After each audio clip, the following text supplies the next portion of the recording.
السلام عليكم ورحمة الله وبركاته.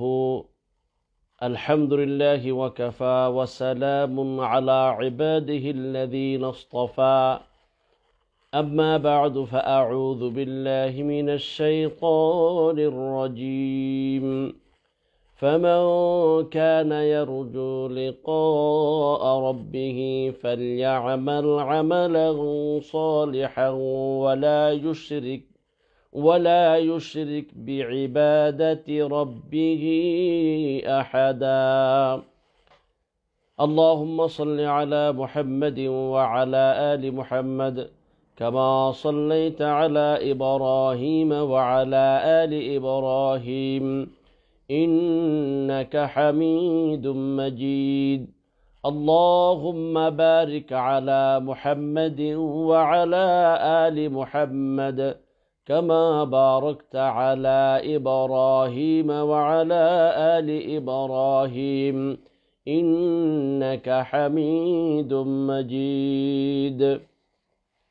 সম্মানিত আমার দিনদার ইমানদার ভাইরা, মুনিবের বড় দয়ায় আমরা আজ এই কোরআন ও সহি সুন্নাহ প্রচার এই গ্রুপের মধ্যে আজকের এই প্রথম ক্লাস শুরু করতে যাচ্ছি। মহান মুনিবের নিকট প্রার্থনা করছি তিনি যেন আমাদের সকলকে আমাদের এই ক্লাসের মাধ্যমে, এই দার্সের মাধ্যমে সকলকে যেন উপকৃত করেন এবং যা আমরা বলি এগুলো যেন আমরা আমাদের নিজের জীবনে বাস্তবায়ন করতে পারি, সেই তৌফিক যেন আল্লাহ দয়া করে দান করেন। সেই জন্য এই মুনিবের নিকট বিনীত প্রার্থনা করছি। প্রিয় ভাইয়েরা, আমি যেহেতু আমাদের সময় খুব স্বল্প আর মাগরিবের সালাতের সময় খুব ঘনিয়ে এসেছে, তাই আমরা দীর্ঘ আলোচনা করব না, খুব সংক্ষিপ্তভাবে আমরা আমাদের এই ক্লাসটা শেষ করার চেষ্টা করব। আমাদের ক্লাসের বিষয়বস্তু হলো আকীদার গুরুত্ব এবং ইসলামী আকীদা কাকে বলে এই সম্পর্কে আমরা আলোচনা করব। তবে এই আলোচনাটা ধারাবাহিকভাবে হবে। প্রত্যেক সোমবার বিকাল 4টা থেকে ইনশাল্লাহ আমরা প্রোগ্রামটা শুরু করব। আশা করি সব ভাইয়েরা নির্দিষ্ট সময়ে অংশগ্রহণ করার চেষ্টা করবেন। দেশে কিংবা বিদেশে যারা যেখান থেকে এই প্রোগ্রামটা দেখতেছেন সকল ভাইদের কাছে আকুল আবেদন করব, আপনারা এটাকে যতটুকু সম্ভব অন্যদের কাছে পৌঁছানোর জন্য চেষ্টা করুন। আল্লাহ আমাদের সকলকে এর দ্বারা উপকৃত করুক। প্রিয় ভাইয়েরা, সময় যেহেতু কম, লম্বা ভূমিকা না বাড়িয়ে একেবারে সংক্ষিপ্তভাবে দুই একটা কথা আপনাদের আগে প্রথমে তুলে ধরতে চাচ্ছি। গোটা পৃথিবীতে মানুষের মধ্যে আমলের বিরাট বড় বিভক্তি দেখা যাচ্ছে। মুসলিমদের মধ্যেও অনেক বিভক্তি, আর বিজাতি যারা আছে তারা তো এদের ভিতরে তো আছেই, এটা তো আর বলার অপেক্ষা রাখে না। মুসলমানদের মধ্যে আর এই অমুসলিমদের মধ্যে প্রথম যে দ্বন্দ্বটা, বা মুসলমানদের মধ্যে বিভিন্ন দলের মধ্যে যে পরস্পরের যে দ্বন্দ্ব, এই দ্বন্দ্বের মূল কারণটা কি? কিসের কারণে এই আমলের আমলের মধ্যে এত পার্থক্য? কিসের কারণে একে অপরের সাথে এই শত্রুতায় পোষণ করতেছে? এটা যদি আমরা একটু সারা পৃথিবীর দিকে, বিশেষ করে আমরা মুসলমানদের মধ্যেও যদি তাকাই, তাহলে আমাদের মধ্যে মত পার্থক্যের মূল কারণ হলো আকীদা ও বিশ্বাস। ইহুদি, খ্রিস্টান, মুশরিকরা বা হিন্দুরা মুসলমানদের সাথে শত্রুতা পোষণ করে, তাদের মূল সমস্যা কোথায়? আকীদাগত সমস্যা। আমাদের আকীদা বিশ্বাস আর তাদের আকীদা বিশ্বাস এক নয়। তারা কোরআন হাদিসের আকীদা বা যা মুসলিমদের যে আকীদা, আল্লাহ এবং কোরআন রসুল আমাদেরকে যে আকীদার শিক্ষা দিয়েছেন, সেই আকীদার শিক্ষার সাথে তাদের আকীদার কোনো মিল নেই। যার কারণে প্রত্যেকে নিজেরা নিজেদের থেকে কিছু আকীদা বিশ্বাস বানিয়ে নিয়েছে, সেইটার উপরেই সে প্রতিষ্ঠিত। তার বিপরীত যা আছে তাকে সে ভ্রান্ত বলে মনে করতেছে এবং তার বিপরীত আকীদা পোষণকারীকে তার শত্রু মনে করে সে আজ ইসলাম ও মুসলমানের ভিতরে শত্রুতামি করতেছে, মুসলমানদের সাথে শত্রুতামি পোষণ করতেছে। যেমনটা আমরা সবাই আজকে দেখতেছি যে সারা পৃথিবীতে মুসলমানদেরকে নিধন করার জন্য বিজাতীয় শক্তি উঠে পড়ে লেগেছে। মুসলমানদের ভিতরে দেখুন, এই মুসলমানদের ভিতরে আজ শত শত দলে বিভক্ত। এই সব বিভক্তির মূল কারণ আকীদা বিশ্বাস।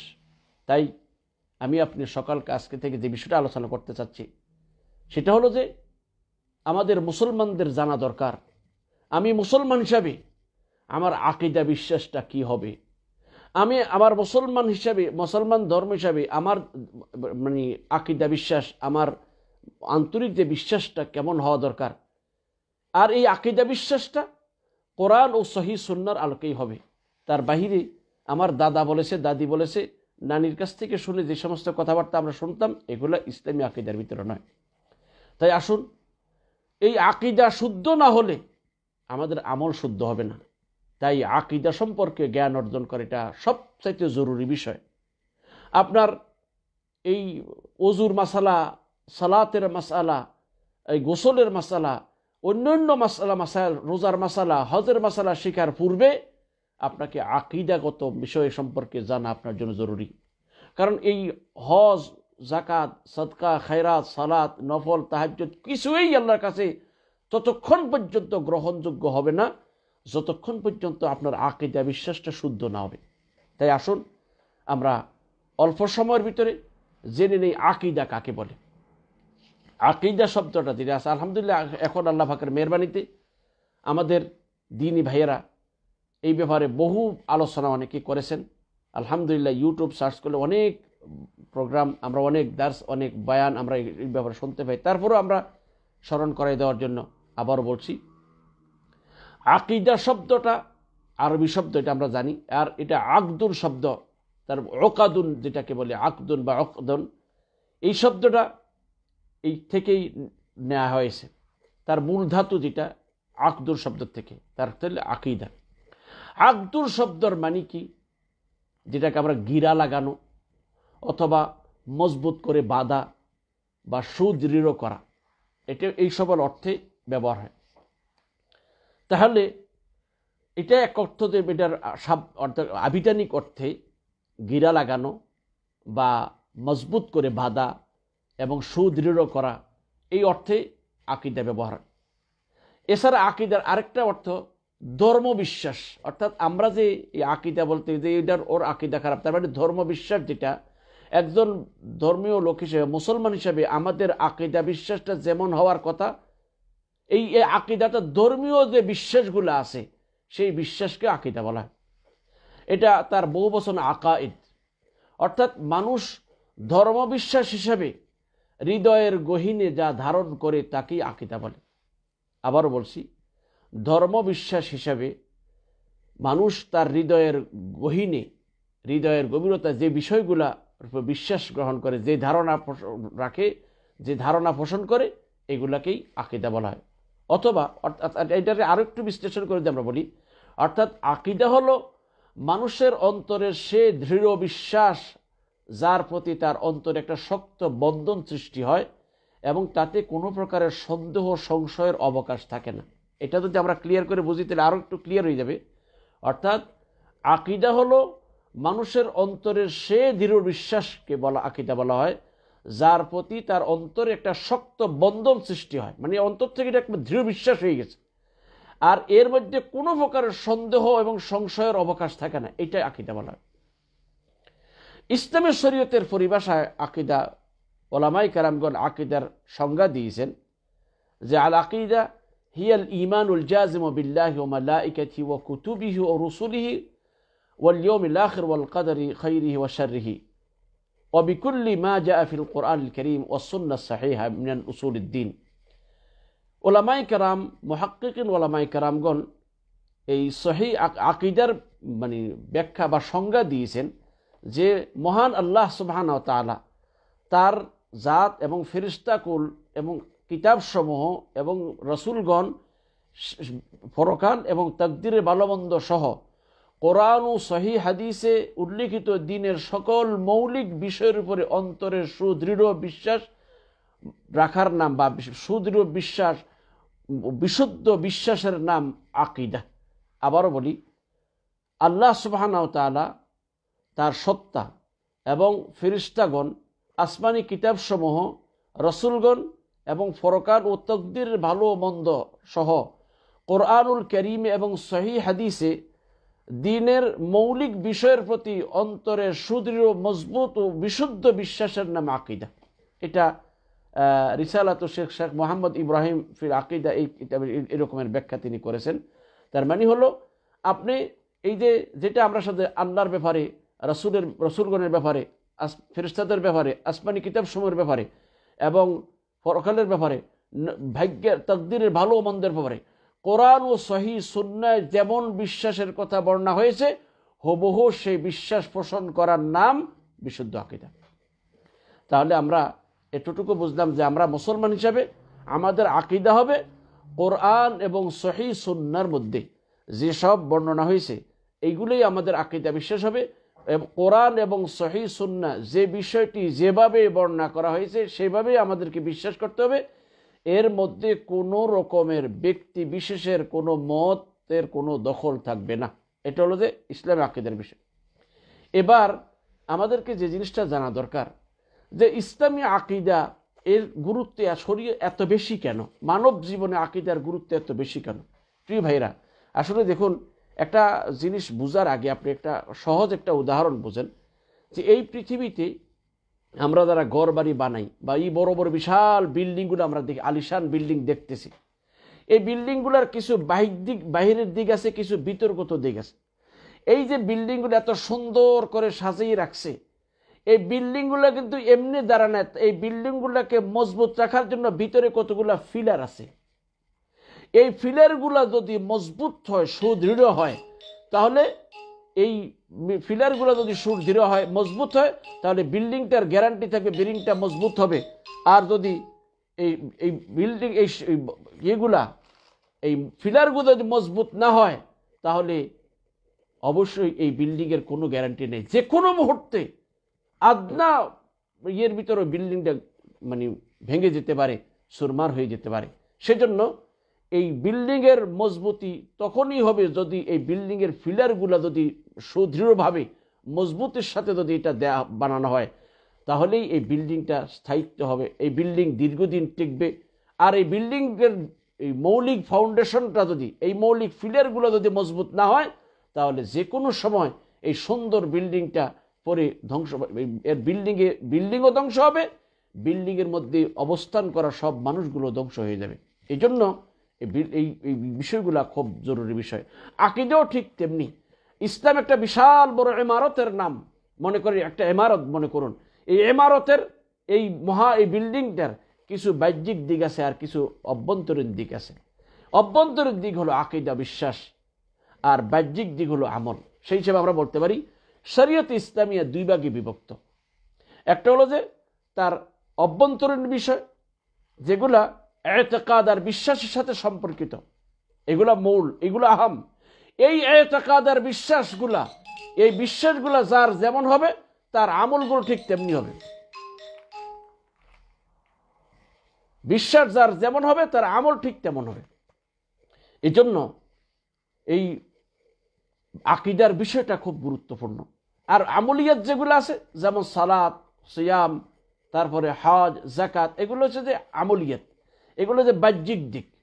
তবে এই বাহ্যিক দিকগুলা, এই যে সালাত আমরা আদায় করি না, আজকে অনেক লক্ষ লক্ষ কোটি কোটি মানুষ ঠিকমতো সালাত আদায় করে না। এর মূল কারণ কোথায়? যে তার অভ্যন্তরীণ সমস্যা, অর্থাৎ আকীদা বিশ্বাসের সমস্যা। একজন মুমিন যদি আল্লাহর প্রতি বিশ্বাস থাকে, পরকালের প্রতি দৃঢ় বিশ্বাস থাকে, এই সালাত হইতে তার পরকালের নাজাতের একটা উপায়, এটা যদি বিশ্বাস করে, তাহলে সে তো কখনো সালাত ছাড়তে পারতো না। সাহাবাই কেরামগণ নিজেরা পায়ে হেঁটে মসজিদে যেতে না পারলো, দুইজনের কাঁধে ভর করে হলো মসজিদে যেত।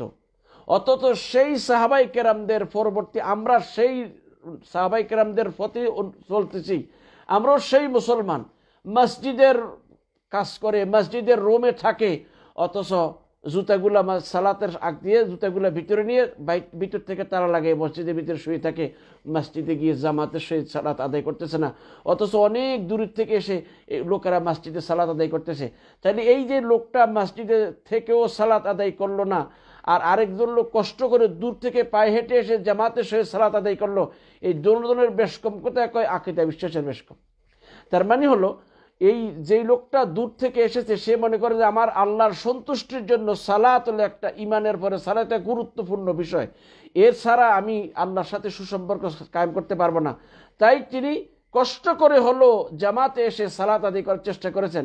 আর ওই মসজিদে শুয়ে থাকা ব্যক্তিটি আল্লাহর প্রতি এই বিশ্বাসটা তার মনে সুদৃঢ় না বলে সে মসজিদের ভিতরে থেকেও, মসজিদের কামরায় থেকেও সালাত আদায় করার জন্য এই 2 কদম দিয়ে মসজিদের কাতারে গিয়ে শামিল হতে পারে নাই। এই জন্য বুঝতে হবে যে আকীদা হলো মেইন জিনিস। এই জন্য সর্বপ্রথম আকীদা শিক্ষা একটা প্রত্যেকটা মোমেনের জন্য, প্রত্যেকটা মানুষের জন্য তার আকীদা বিশ্বাসটা ঠিক করা তার উপর প্রথম ওয়াজিব। সালাতের আগে, সিয়ামের আগে, যাকাতের আগে, হজের আগে, অন্য সকল বিধিবিধান জানার আগে তার আকীদা সম্পর্কে জ্ঞান অর্জন করা তারপর ওয়াজিব। কেননা আমরা নবী ও রাসূলগণের দাওয়াতি কাজের যদি আমরা দেখি, তাহলে সর্বপ্রথম যেটা দেখি যে সর্বপ্রথম কাজটা হলো আকীদার দাওয়াত, অর্থাৎ আল্লাহ সুবহানাহু ওয়া তাআলা একই একক, এই বিশ্বাসটা তার অন্তরের ভিতরে গেড়ে দিয়ে তারপরে এই বিশ্বাসের দাবি অনুযায়ী আমলের দাওয়াত আসবে।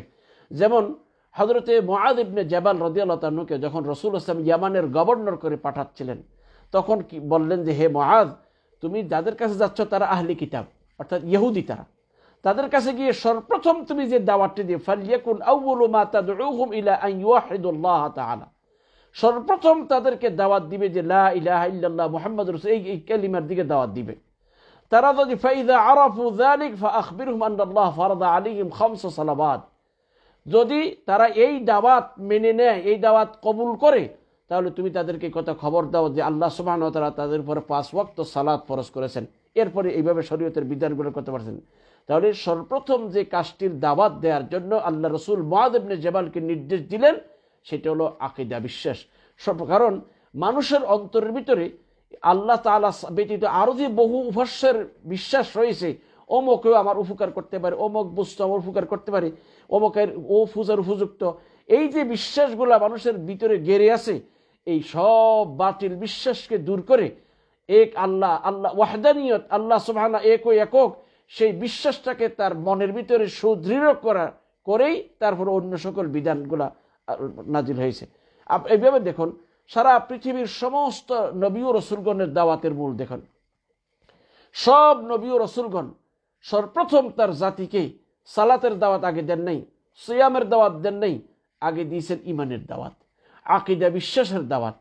আল্লাহ রাব্বুল ইজ্জতুল জালাল সব পয়গম্বরদের বলেছেন ওয়া ইলা আদিন আখাহুম হুদান ওয়া ইলা আদিন আখাহুম হুদান ক্বালা ইয়া কওমি ইবুদুল্লাহা মা লাকুম মিন ইলাহিন গায়রুহু। আমি আদ সম্প্রদায়ের কাছে আমি হুদ নবীকে প্রেরণ করেছি, তিনি কি দাওয়াত দিয়েছেন, হে আমার জাতি তোমরা আল্লাহর ইবাদত করো, আল্লাহ বা আল্লাহকে এক বলে স্বীকার করো, আল্লাহ ছাড়া সত্যিকার কোনো ইলাহ বা উপাস্য নেই। এক কথায় আল্লাহ সুবহানাহু ওয়া তাআলা কোরআন কারিমে একবারে সব নবীদের দাওয়াতের মূল কথাটা বলে দিয়েছেন, ওয়ামা আরসালনা মিন ক্বাবলিকা মির রাসূলিন ইল্লা নূহি ইলাইহি আন্নাহু লা ইলাহা ইল্লা আনা ফা'বুদুন।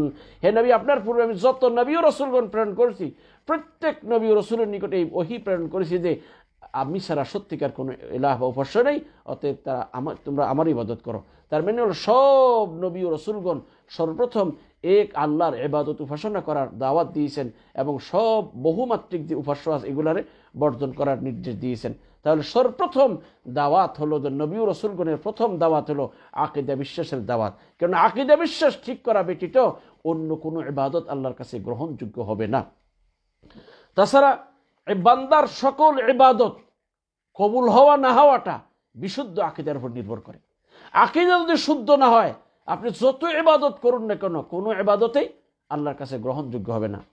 তাই আল্লাহ বলেন ফামান কানা ইয়ারজু লিকা রাব্বিহি ফালইআমাল আমালান সালিহান ওয়ালা ইউশরিক বিইবাদাতি রাব্বিহি আহাদা। অতএব যে ব্যক্তি তার পালনকর্তার সাক্ষাৎ কামনা করে, আমরা সবাই কামনা করি, তাহলে আমাদের করণীয় কি, সে যেন সৎকর্ম করে এবং তার পালনকর্তার ইবাদতে কাউকে শরীক না করে।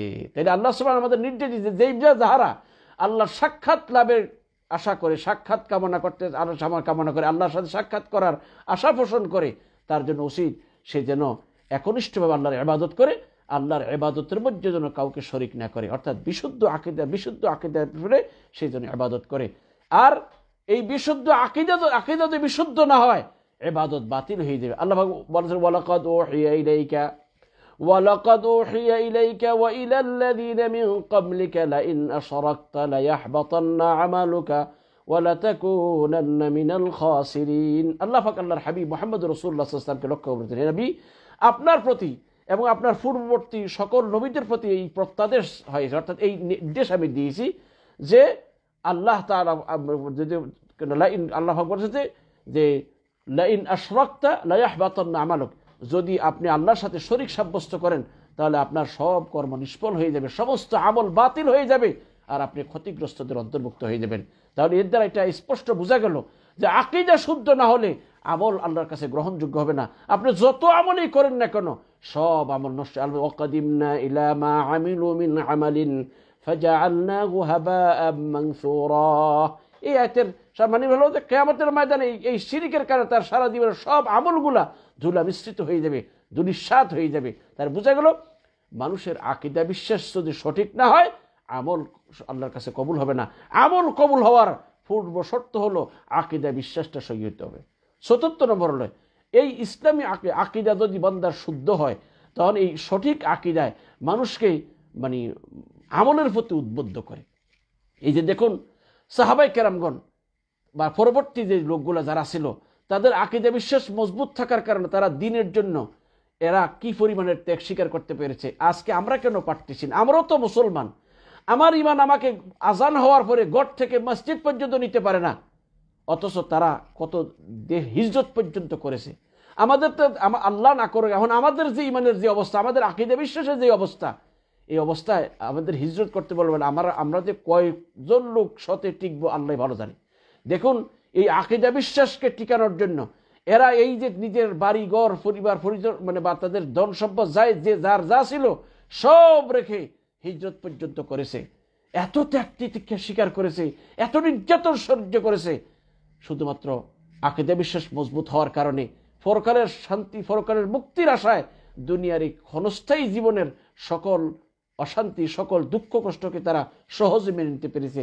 যেহেতু সময় কম বিস্তারিত আলোচনা করতে পারে, এই বিষয়ে অনেক বক্তব্য আপনারা কমবে শুনেছেন কি নির্যাতন নিপীড়নের শিকার ওরা হয়েছে, কিন্তু কোনো মতেই তারা তাদের আকীদা বিশ্বাস থেকে এক চুল পরিমাণ হটে যায়নি। এই জন্য আকীদা বিশ্বাস যার যত মজবুত হবে তত তার আমলই মজবুতি আসবে। কেননা সে বুঝবে যে এই আমল ছাড়া আমার মাওলাকে সন্তুষ্ট করা যাবে না, ইমানের সাথে সাথে আমার উপর কর্তব্য হলো এই আমলগুলো করা। এই জন্য এই যার ইমান যার আকীদা বিশ্বাস যত মজবুত হবে তার আমল তত সূক্ষ্ম হবে, তার আমল তত মজবুত হবে, আমলের মধ্যে সে তত দৃঢ় থাকবে। 5 নম্বর হলো আকীদা বিশ্বাস যার যত মজবুত হবে তার মধ্যে আল্লাহর ভয় ভীতি সৃষ্টি হবে। আপনি দেখুন আজকে মানুষ প্রকাশ্যে যেভাবে পাপ করতেছে, আসলে কি তার একটা বিশ্বাস আছে যে একদিন সে আল্লাহর সামনে গিয়ে উপস্থিত হবে, আল্লাহর সামনে তার জীবনের কৃতকর্মের জন্য জবাবদিহি করা লাগবে? এ কথার বিশ্বাস কি তার মনে আছে? যদি থাকতো তাহলে সে কি এইভাবে অপরাধ করতে পারতো?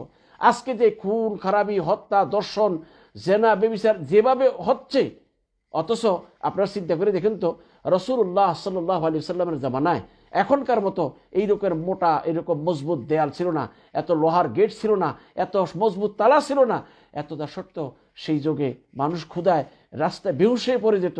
তারপরেও এই সাধারণ ঘরের দরজা ভেঙে কেউ কারো ঘর থেকে কোনো কিছু চুরি করে নাই, জেনা বেবিচার 2-1টা সামান্য সংগঠিত হয়েছে, তাও এটা সারা পৃথিবীর জন্য দৃষ্টান্ত রয়েছে কেমন তারা এই গুনাহ করার পরে কেমন অবস্থা তাদের হয়েছে। তাহলে বোঝা গেল একটা মানুষ যখন আল্লাহকে চিনবে আল্লাহকে জানবে, অতএব যে যত বেশি চিনবে তার মনে তত বেশি আল্লাহর ভয় সৃষ্টি হবে, আল্লাহর প্রতি ভালোবাসা তত বেশি সৃষ্টি হবে। আজ দেখুন আমরা আল্লাহর ভয় যখন আমাদের অন্তর থেকে চলে গেছে, আমরা অনায়াসে পাপাচার করতেছি, প্রকাশ্য পাপে লিপ্ত হচ্ছি। এইটার একমাত্র কারণ আমাদের অন্তরে আল্লাহর প্রতি যে বিশ্বাস, আকীদা বিশ্বাস যেটা যেমন থাকার কথা, যে এই মোমেন যদি বিশ্বাস করে আল্লাহ আমার সব কথা শুনতেছেন, সব কাজ দেখতেছেন, এই সবগুলা আল্লাহ আমার সচক্ষে আল্লাহ দেখতেছেন, এই বিশ্বাসটা মনে থাকলে মানুষ এত সহজে পাপ করতে পারতো না।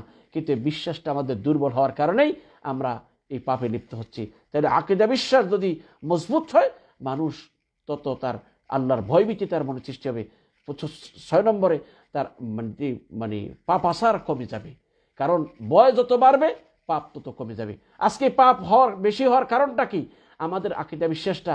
আমরা সবাই মানি আল্লাহ একদিন বিচারের জন্য আমাদের উপস্থিত করবেন, আমাদের বিচার জবাবদিহি করা লাগবে, এই বিশ্বাসটা শুধু ঠোঁটে আছে, অন্তরে নেই। যদি অন্তরে থাকতো এইভাবে আমরা পাপাচারে লিপ্ত হতে পারতাম না। ও ভাই, আমরা সৌদি আরবে যারা আসছি, আমরা সাধারণত দেখি যে সৌদি আরবে মানুষ অনেক সময় কফিলরা অনেক নির্যাতন করে, তারপরে সেই কানুন এখানে অনেক কঠিন, যদি তাকে মারে অথবা অন্য কিছু করে তাহলে আইন তাকে ছাড়বে না, সেই ভয়ে সে ধৈর্য ধরে থাকে এবং অনেক ক্ষেত্রে সে বেকানুনি করতে খুব চিন্তা করে যে আমি যদি কোনো একটা উল্টা করে ফেলি তাহলে এখানে আইনের কাছে আমি ধরা পাবো।